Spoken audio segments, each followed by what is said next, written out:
Mowi Signature Salmon, a treasure from nature's most pristine waters, where beauty meets tradition.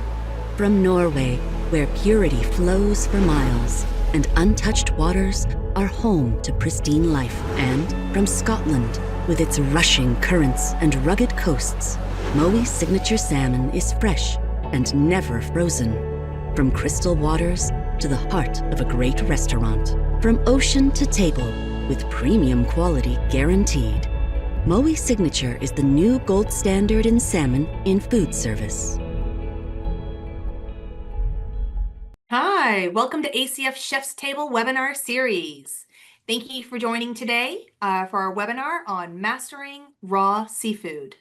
Today's webinar is sponsored by Mowi. Mowi is a 60-year-old Norwegian company that is a global leader in premium farm-raised salmon, dedicated to innovation and high standards that deliver the highest quality salmon.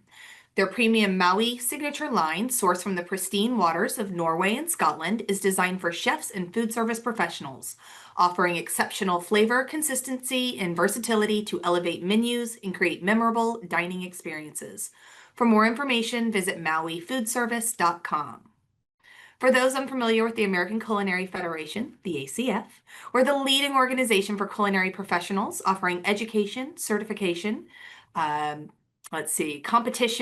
accreditation, and a community for chefs and food service leaders. If you're not yet a member, today's webinar is a perfect example of what the kind of valuable resources we offer. This is free continuing education for all of our members.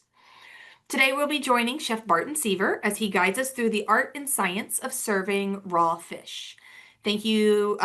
Feel free to ask any questions in the Q&A function at this time, and let's get started by saying where you're tuning in from and what the last raw fish dish you ate or served was. I like that.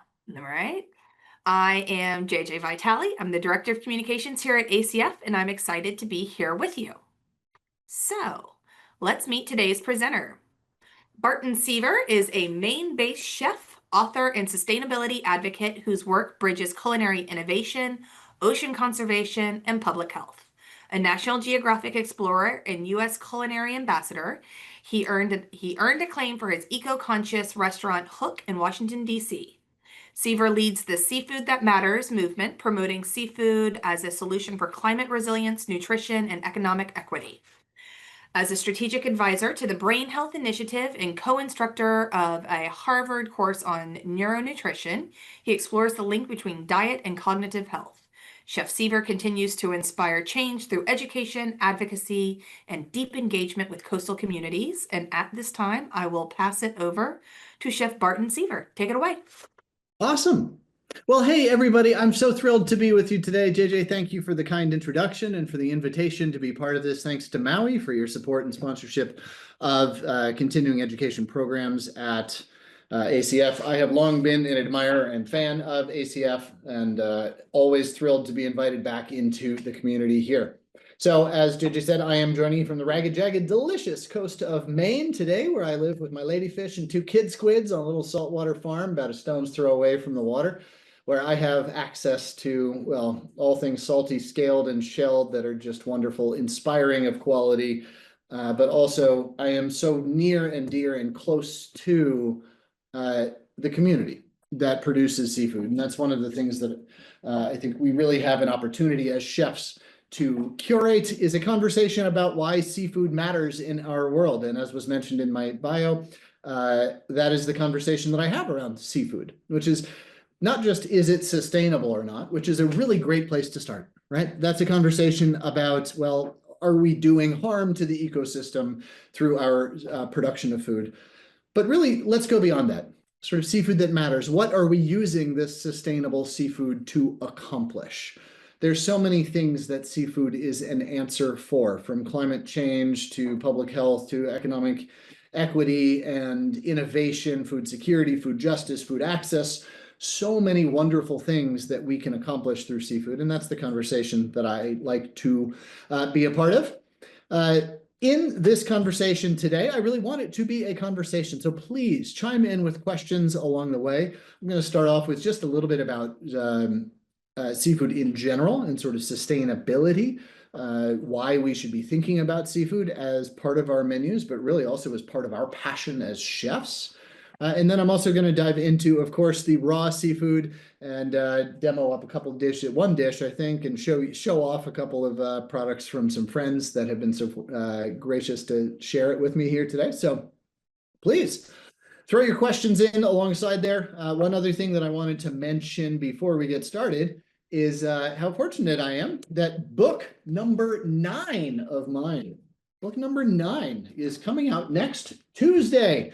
I've been fortunate to work with somebody I'm sure you know and admire, Andrew Zimmern, the great AZ. He and I co-authored the Blue Food Cookbook. It is available for pre-order now.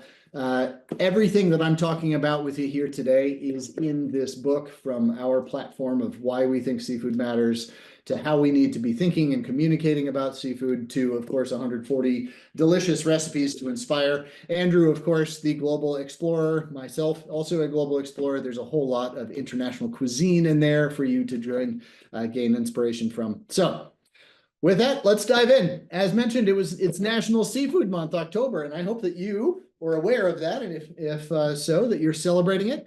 I think it's just an opportunity to bring seafood to the fore of our menus and of conversation. Why does seafood matter?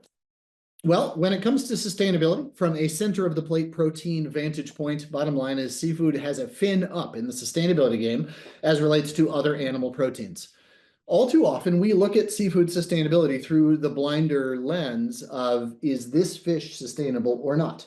Which is a very important thing for us to do, right? We must parse that out, but we also need to think about how we as chefs use seafood, which is as a center of the plate protein, right? I mean, that's how we menu, that's how we construct our dishes, that's how we just conceive of food in the sort of the Western canon and the American cuisine, for sure. So let's measure seafood against other center of the plate proteins: beef, pork, chicken, lamb, veal, goat, turkey, and chicken. You know, the things that we actually eat in this world. And when we do so, seafood has a fin up in the sustainability game across 5 important metrics, from land use alterations, meaning how much land is taken out of its natural environment in order to be made into food production. Feed conversion ratio is another, how much food goes into the animal to get food from the animal. Greenhouse gas emissions, freshwater usage, and antibiotic use.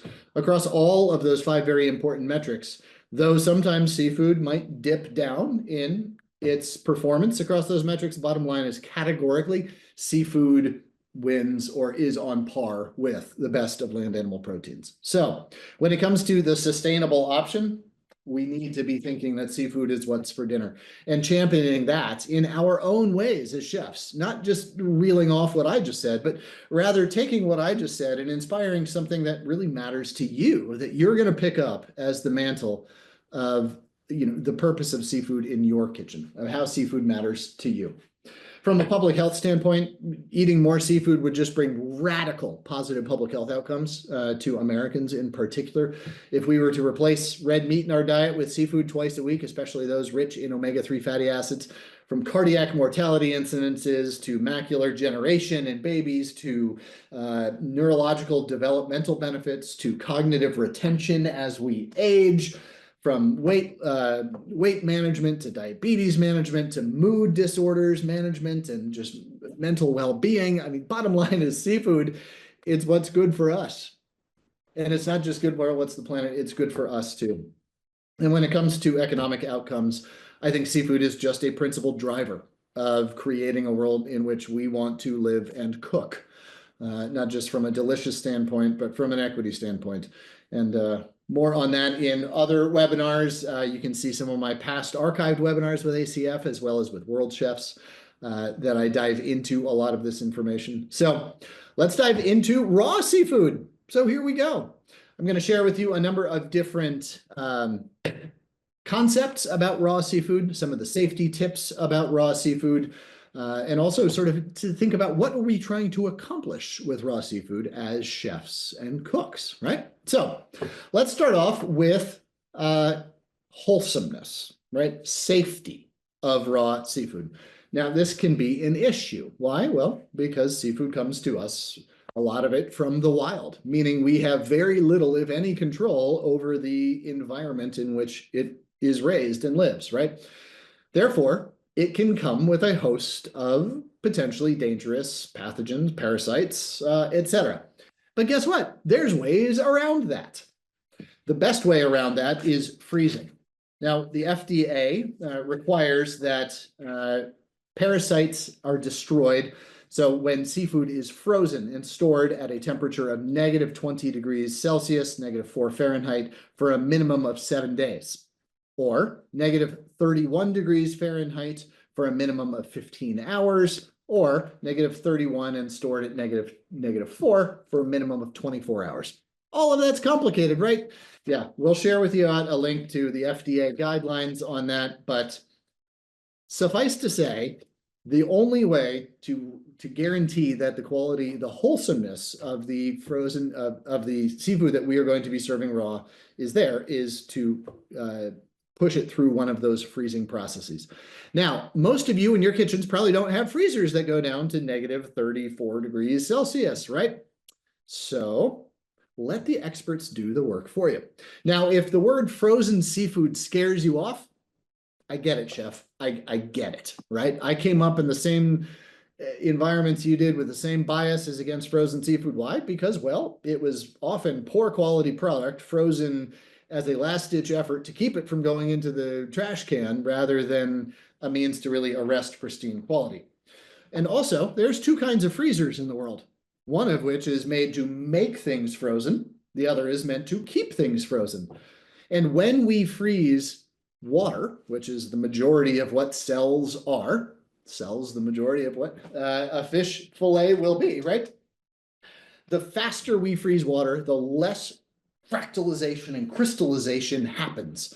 And that crystallization, as you know, when water freezes, it expands. And so if it's expanding inside those cell walls, it's pushing out on them, exploding them, right? And if those ice crystals are fractals and you look at them under a microscope as you do like a snowflake, right? It looks like a ninja star. Would you want some of those coming out of your cells? No, thank you, right?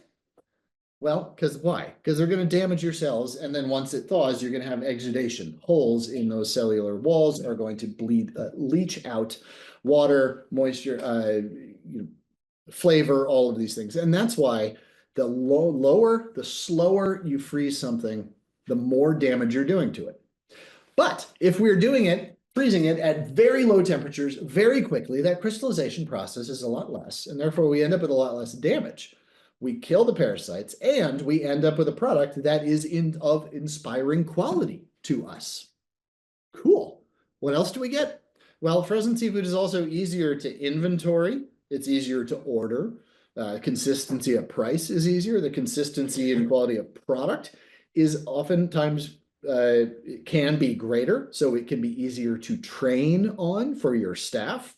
So labor issues are sometimes mitigated with this. So all of a sudden, wow, frozen seafood looks like an actual advantage in the market.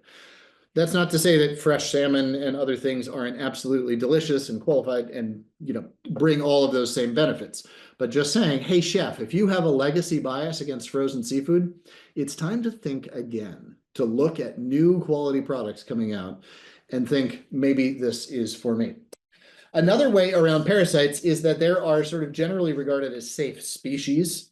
Tunas, for example, bottom line is they just don't get and harbor parasites that are harmful to humans. And so the FDA considers those safe.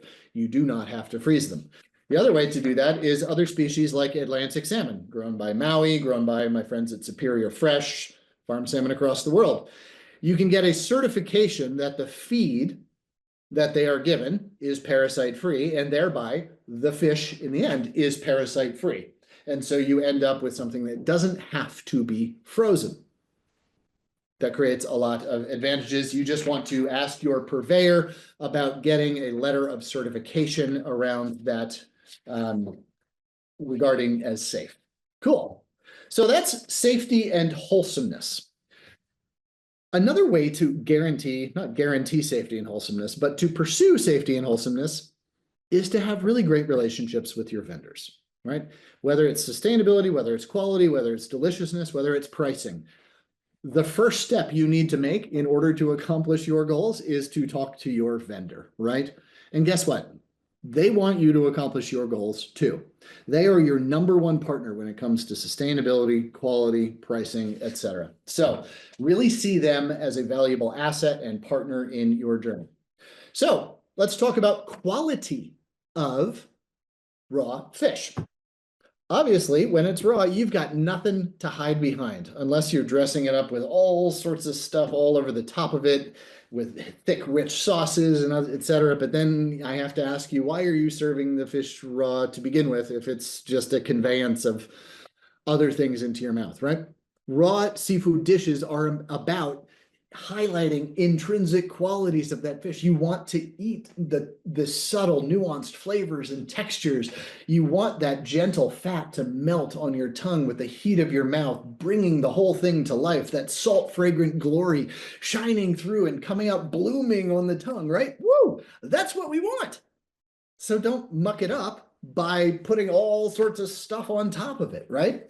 It's really about simplicity, pristine quality product. So from a quality standpoint, I've already talked to you about frozen. Another way to think about quality is dry aging. That's something that's probably come up in your Instagram feeds of late. There's a couple of guys that are really doing a great job with that. Josh Nyland, of course, over in Australia is doing a great job. A book that I very highly recommend, of course, in addition to our own book, is Fish Butchery by Josh Nyland. It's just absolutely incredible. It tells you not only how to work with whole fish, but really how to get the best textures out of them. It also goes into some dry aging techniques on that. Dry aging fish, you say? Yeah, well, if you haven't heard of it, have you heard of dry aged beef? Yeah, of course you have. Of course you have. Same process, same idea, same results. You end up with an increased or sort of an appreciable evolution of taste, texture, greater umami, etc. buildup. So you end up with something that is just more itself, that sings a song that's a little bit more pure of its own sort of character, right? Another way that you might have seen is called the ikejime process. What's ikejime? It's a Japanese method. It basically means killed with purpose or harvested with purpose. Hold on one second. I will be right back.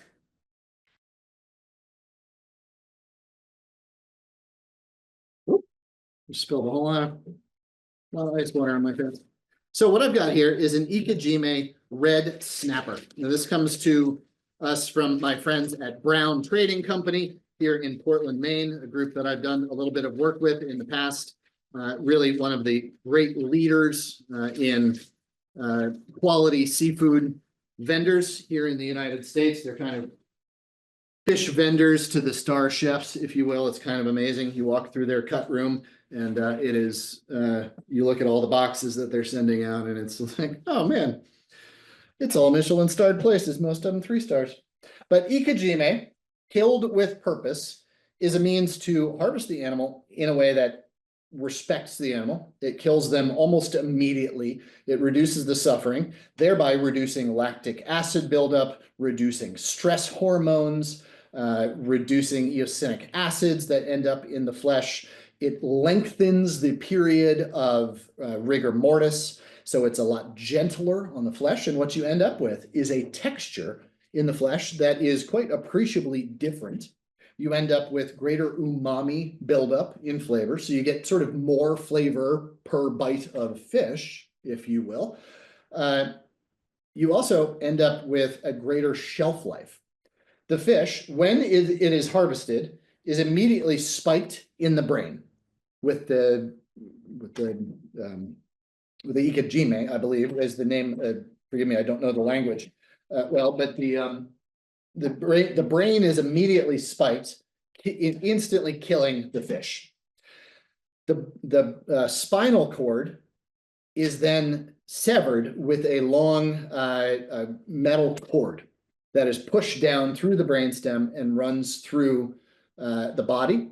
That diminishes the amount of involuntary muscle movement thus the ripping apart, the tearing of the flesh, even down to the cellular level. The fish is then cut at the gills and bled. And what that does is it helps to remove impurities from the flesh. It increases shelf life. It decreases oxidation of the flesh. So you get a more pure flavor. And look at this fish. All right.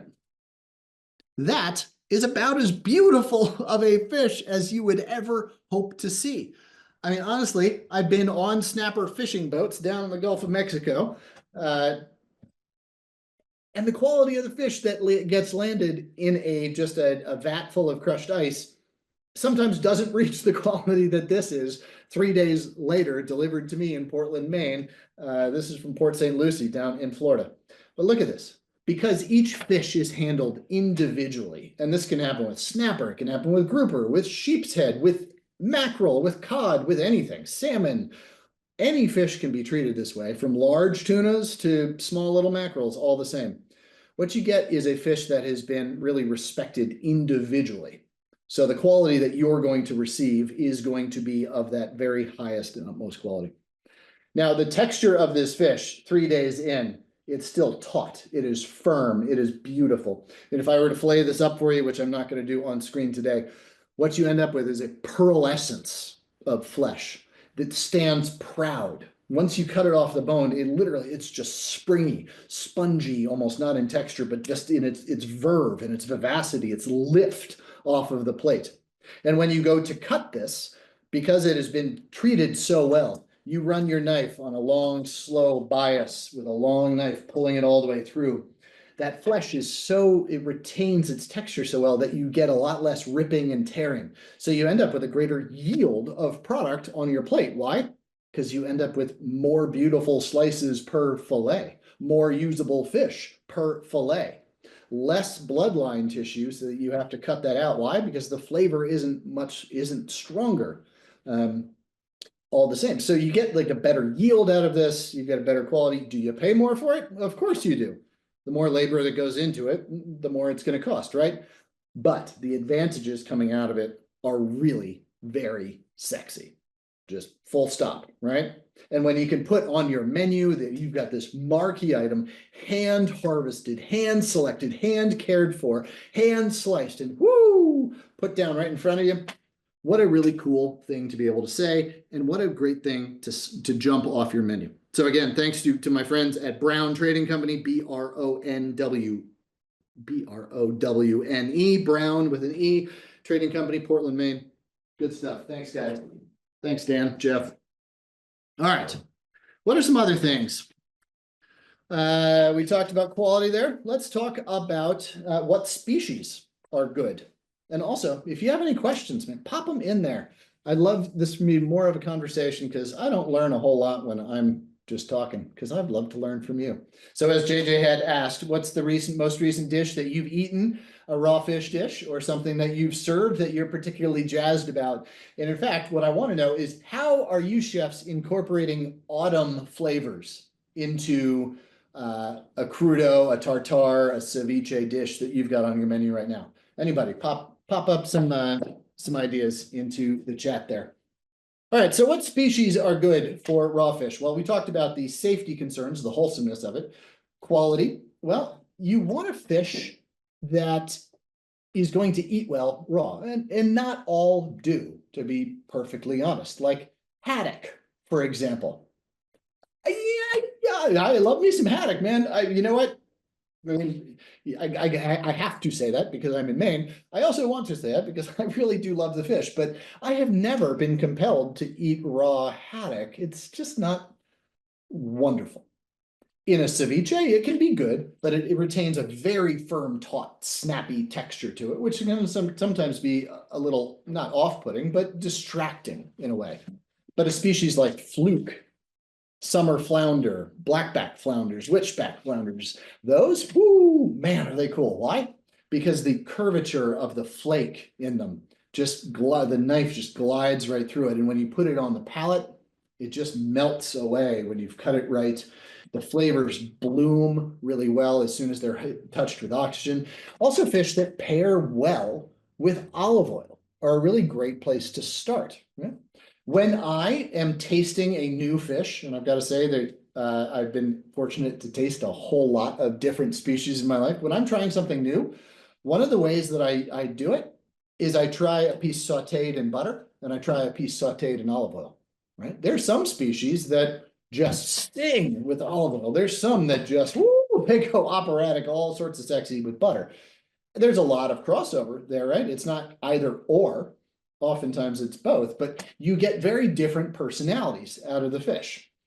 Since you are serving this raw, butter is not necessarily going to be your fat option. Why? Because it's solid at room temperature, right? Solid when it's cold. Olive oil, though, that is going to be your most often your fat of choice, nut oils, etc. So if a fish pairs well with olive oil, chances are it's going to be a pretty good raw quality fish.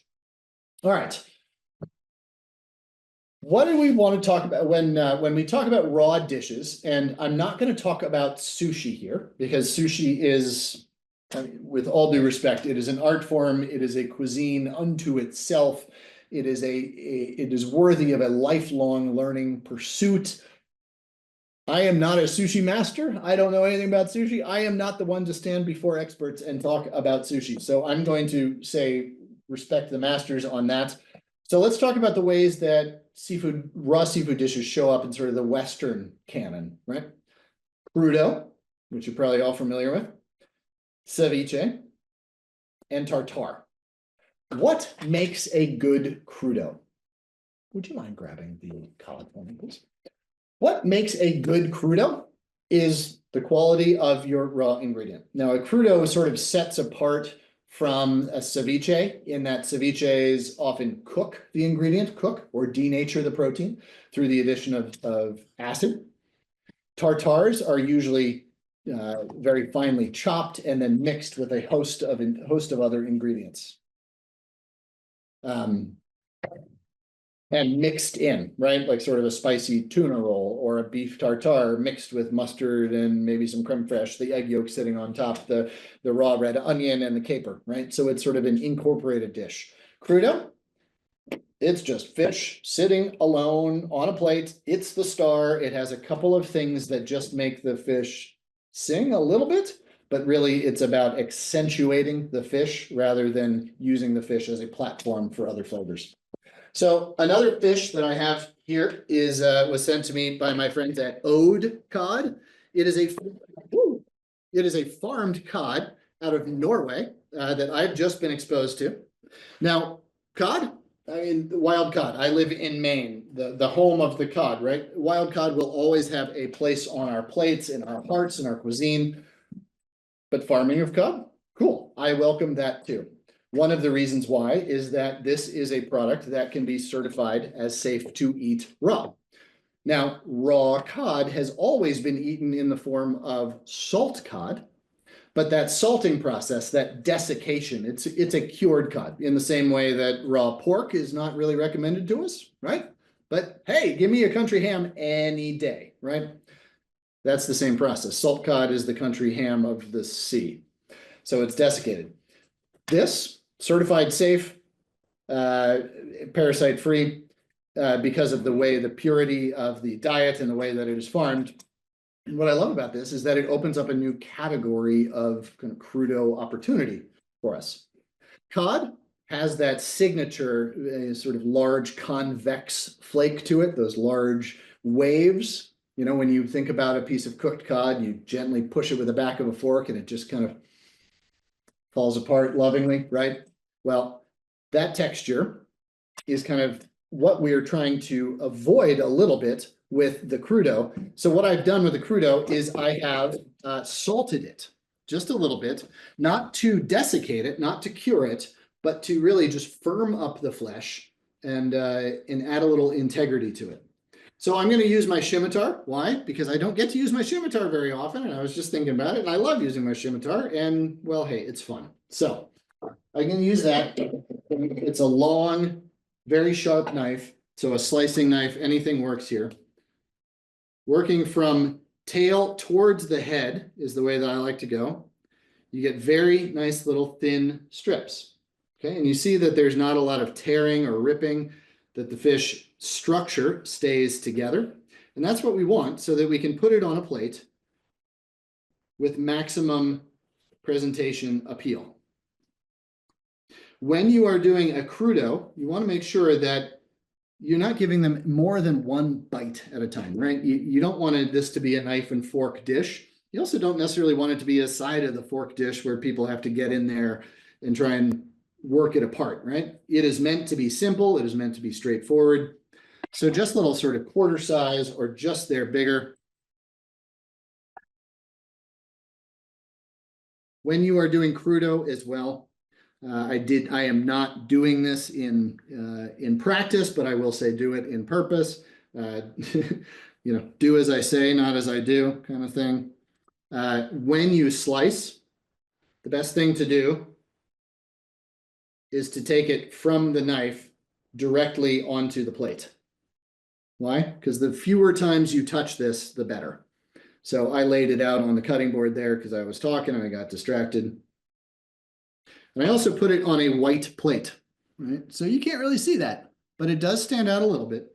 So the flavors that I want you to think about, one of the other things is not just about the seafood, but really what are the flavors that we can use to accentuate and augment what we've got in the seafood. So one thing that you can do is I've got some really nice fresh ginger. When you have your plate, you don't need to add ginger to the plate. Watch this. You just rub it onto the plate. That is now aromatized, right? All you're giving is just a whiff without the power and the pungency of it, but literally just kiss the way that you want perfume, right? You don't want perfume or cologne like psh, psh, psh, psh, psh, psh, psh, psh, right? Why? Because you then offend everybody in the elevator in the whole lobby that you're with, right? Perfume cologne should just be a what was that, right? It should just be enough to excite and catch the attention, not to demand and usurp attention. Same thing with those foundation, like big ingredients like garlic or ginger. So just wipe the plate with it. Just a hint of that juice is a wonderful way to do it. I had asked earlier about autumn flavors. Well, an autumn flavor that I particularly love is mace or nutmeg. Right, those warm baking spices. Yeah, why do the pastry chefs have all the fun with those? I want some of that too. So just a little bit of fresh mace, microplane over top, 2 or 3 passes, just a little hint. It's got this sort of peppery bite to it, but also that deep, rich nutmeg-like flavor. Mace is in fact the lacy outer hull of nutmeg. A couple of mint leaves. Now, I spent some time living and working over in Africa, and mint is a northwestern Africa in Morocco and Senegal, and mint is an ingredient that I just fell in love with its versatility over there. 1 small little piece of mint per, and then the last thing that we're doing is a little bit of olive oil. Now, this is where your sexy, wonderful, single crew olive oil comes into play. And just a tiny little bit of it, right? You're not giving them an olive oil dish, you're giving them a seafood dish that is accentuated with olive oil. You don't want necessarily a super spicy Tuscan with all that rich black pepper, grassy green back there, right? Ooh, I mean, maybe you do, if that what fits your dish and the other flavors that you're doing, say with a mackerel or something like that, that's been cured just in a little bit of sugar to pull out that sweetness. Not cured, but just maybe a 20-minute little cure on it. Woo, okay. That would work really well. Otherwise, you want to go for buttery, you want to go for those leaner, sort of more aromatic olive oils that have the more floral, fruity components to them. So that's a way to take a crudo and make it into sort of a seasonal component with the spice that you're using, with the herbs that you're using. Another thing you could do, hot honey, another great trend that we've seen. It's an awesome ingredient, right? Chili oil, hot honey, a few little drops of that on the plate, not to make it sweet, but just to add balance. The same way we seek balance in every dish that we make. Woo! Hot honey can really make it pop. All right, that is the cod. Let's see. Let me talk about ceviche. What makes the ceviche sing? Balance. It is supposed to be bright. It's supposed to be light. It's supposed to be citrusy punch and zingy. It's supposed to have some heat to it, right? But it's also not meant to burn the palate or burn us out in terms of overwhelming flavor. Ceviches, you're doing citrus juice typically. You can be a blend of citrus and vinegar is what I do. I am not a Mexican or Chilean, Peruvian cook, so I don't claim those traditions as my own, but I've certainly learned from them. And when I make ceviches, you know what I like to add into it? Some more Western components. So I like chervil, the wonderful soft velvety herb to it with this light anise flavor. I add toasted fennel seeds. I'll add toasted almonds. I'll add raisins pickled in red wine vinegar for a little bit of punch to it here and there. So you get a little bit in each bite. It also adds some visual appeal, right? So when we think of ceviche, it's okay to sort of migrate into your inspirations, right? While paying homage and respect to the original purpose and cuisine from which you got that inspiration. Ceviches, so then with tartars, again, I had mentioned tartars are when they are more diced up, it is more of an integrated dish where the flavors become one where you're truly trying to make a marriage of all of these things. Adding in some sour cream, whether or not that's some creme fraiche, little additions on the side, a little swoosh of that, perhaps maybe even inflected with just a dash of wasabi or a dash of fresh ginger juice to just give it that perfumed whiff of that is a nice, really effective way to go. But in all of this, you also want to make sure that you're talking about texture, whether that's some fried capers on top, some nuts bound into it, etc. So let's get on to shellfish. Shellfish. Oysters, clams are another species, or another sector that the government considers safe. We of course, need to make sure that they are of wholesome quality. Would you mind? I'm practicing good hygiene here, putting the cod back into the fridge. Thank you very much. You want to make sure that the oysters and clams are tightly closed, that they are heavy, that they look moist, not overly dried out, heavy to the sort of the sight of them, right? If they get dried out and the animal inside dies, you want them just to feel robust, right?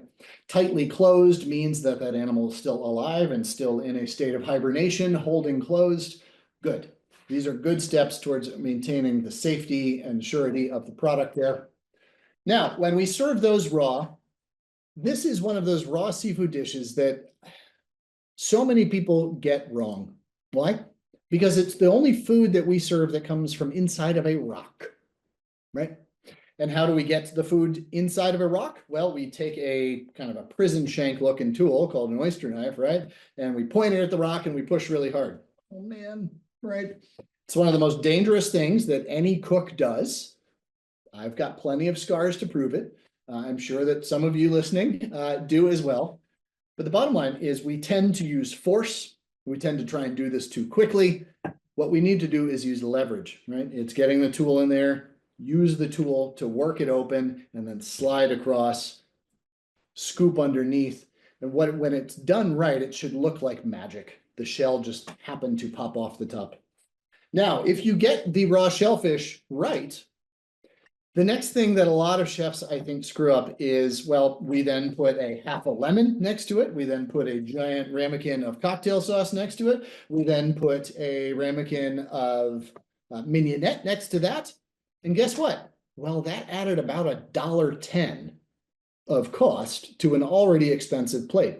There's nothing wrong with saying cocktail available upon request, right? And then giving people the amount of cocktail that they might actually use. Think about that 2-ounce ramekin of cocktail for 6 oysters. That's like a tablespoon and a half of cocktail sauce per oyster. That's gross, chef. It's gross. Like, I wouldn't want my guests eating it like that. I mean, if they really want that, fine. But, you know, that might be the person that's ordering a Long Island iced tea instead of a beautiful bottle of Chablis, right? We all have those customers and God bless them. We love them. Please come to our establishments. But if we're trying to serve forth something delicious and with a point of view, like maybe just a tiny little demitasse spoon of cocktail sauce is plenty, right? And that lemon, that half a lemon is very expensive. How about just a few drops per, right? There we go. One of the other things that we screw up is with mignonette. Mignonette is the classic French sauce, right? Most people use bad quality vinegar. We went to the great lengths to find great quality oysters, to shuck them right, to put them on the right ice, to put them in a nice platform, to bring them out ice cold, right? And then we put kind of crappy vinegar on the table with them. In my house, in my kitchens, I always made my own vinegar. How do I do that? I bought a barrel online, which was pretty cost efficient, and then I put leftover wine into the barrel with a bit of live vinegar at the outset. And 15 years later, I'm still making vinegar, right? You can ask your purveyor, your wine purveyors, for some good quality but cheap wine and just dump it in there and make your vinegar. And guess what? It's probably at a pretty competitive price point to quality vinegar that you're buying off the shelf. Now all of a sudden you've got a talking point. Homemade vinegar, right? It's super fruity, it's floral, it's aromatic. The next thing that people then do on the mignonette is they use decades old pepper that wasn't toasted recently, that doesn't have vibrancy to it. And then they use red onions or shallots that were chopped poorly 3 days ago, right? Which we all know, sulfuric, acidic. Yeah. All I'm saying here is, and Chef, I'm not picking on you. I'm not saying anything about you because I know you got 150 things to manage this hour. What I'm saying is that it is worth paying attention to these very small details, because if we've done all the work to get this raw seafood right, let's not screw it up with the shallot, right? Make sure the shallot is fresh and not one of those stinky shallots that comes out of the jar that's been sitting there for too long, right? So just think about your raw seafood all the way through. The last thing that I want to talk about, and then I want to get to some questions here, is the idea of nearshoring or onshoring our production of seafood. So I mentioned Superior Fresh. I've got this absolutely gorgeous salmon. So this is a salmon that was farmed in the great ocean state of, anybody guess? Wisconsin. What? Yeah. Well, we can grow absolutely tremendous quality fish near to market that can get to us pre-rigor mortis in some cases in terms of the quality that's available to us. Now, all due respect to Maui and the great quality product that they do. Bottom line is we need a bunch of different systems to serve a bunch of different needs in our chef community. So I'm not saying one is better than the other. I'm just saying that there's options. I mean, how many Pinot Noirs do you have on your wine list, right? Well, the world deserves a couple of different kinds of salmon too. That idea of near shoring or near to market growth. I've got some shrimp here from my friends at Ataraya, Agua Blanca, in the great shrimp state of New Jersey. Anybody heard anything as sexy as New Jersey shrimp yet today? Yeah, right? But actually, it's amazing. They're grown in a warehouse, 45 minutes outside of Manhattan. They can be delivered live. The quality of their shrimp is so great that they can be eaten raw, just as is. These fish, these little shrimp, were harvested from a pond in a concrete raceway, from a pond into a saltwater slurry, which kills them humanely. These are delivered. These were killed yesterday within literally probably 18 hours from now. Yeah, maybe we're coming up on 24 hours now. But the quality of these, look at them. They're see-through. They're translucent. And the flavor, the quality of, look at the head. There is zero discoloration in there. You get all that wonderful aroma and flavor. The shells are so firmly attached that they snap off when you cut them.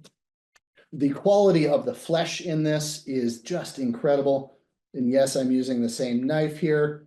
Forgive me. Do as I say, not as I do here. I'm using the same knife as I used on the cod, but a very short, shallow incision across, so you get these nice sort of cross sections of it.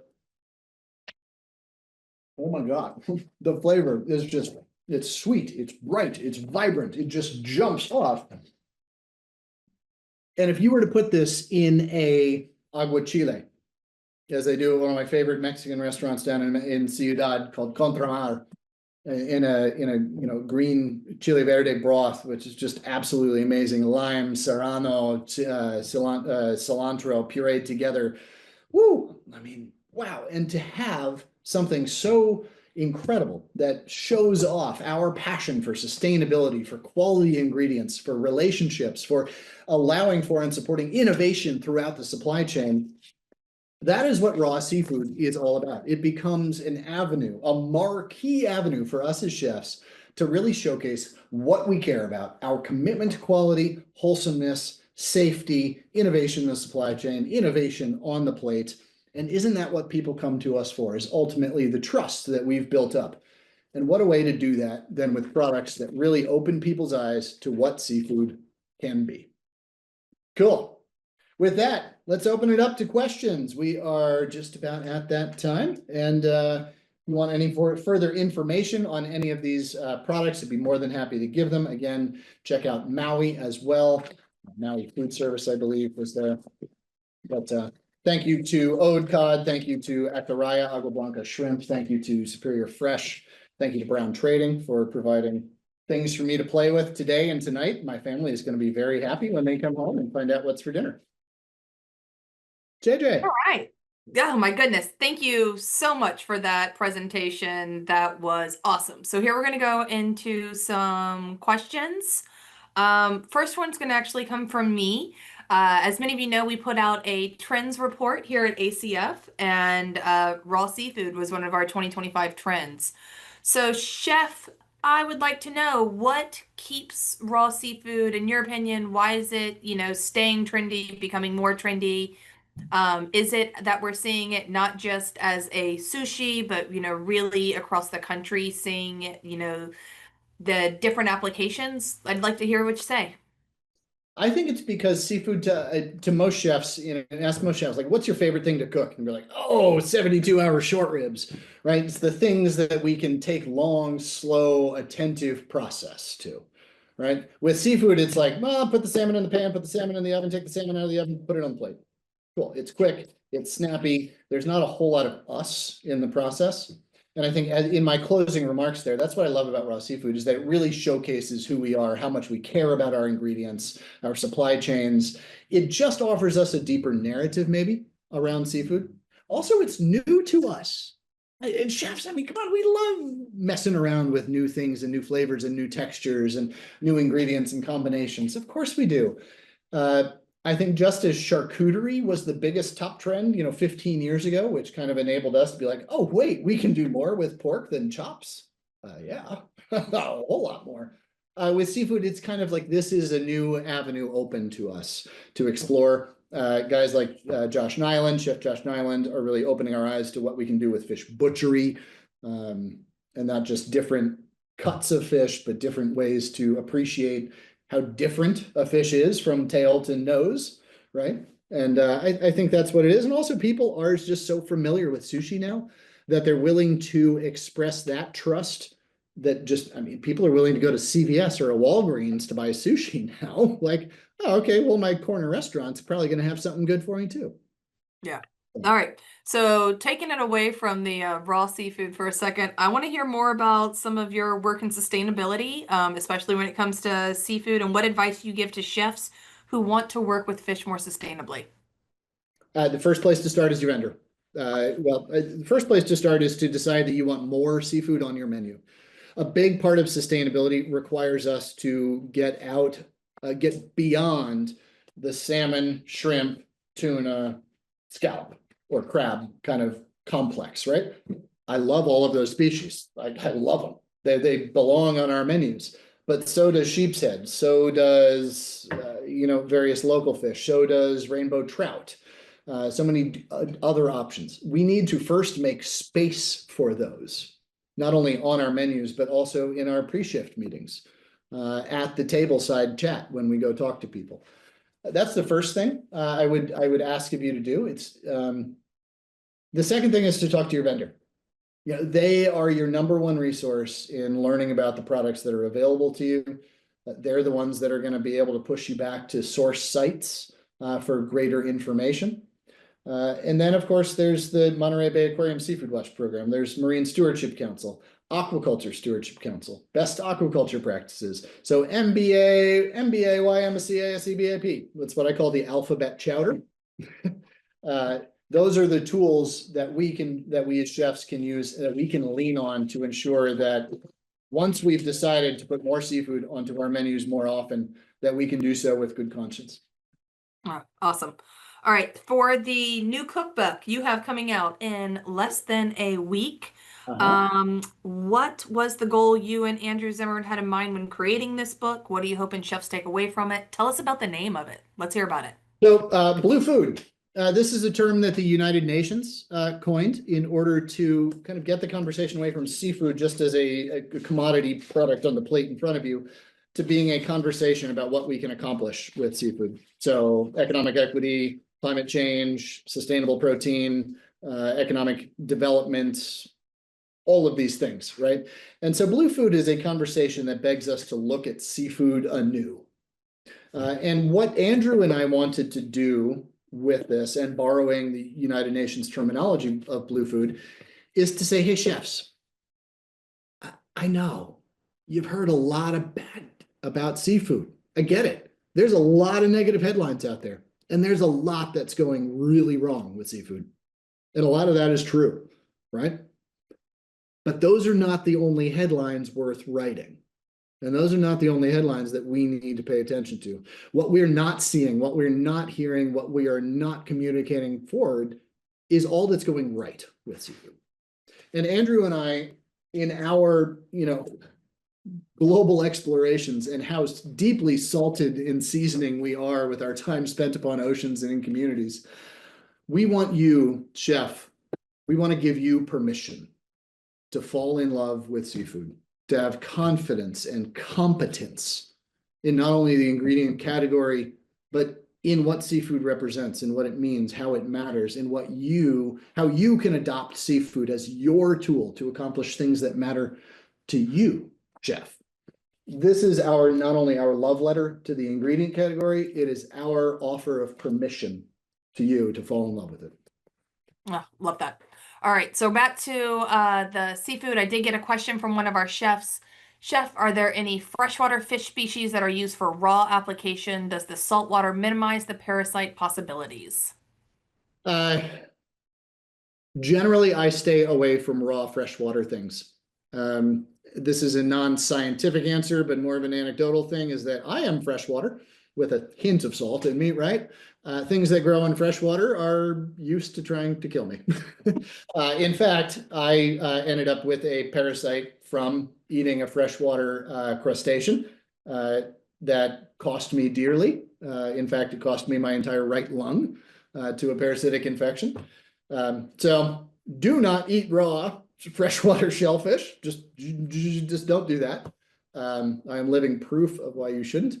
But generally, yes, you can make them safe, but mostly through desiccation, through salting, through air drying, etc., which is not the raw crudo preparation that we're typically sort of serving forth in our dishes.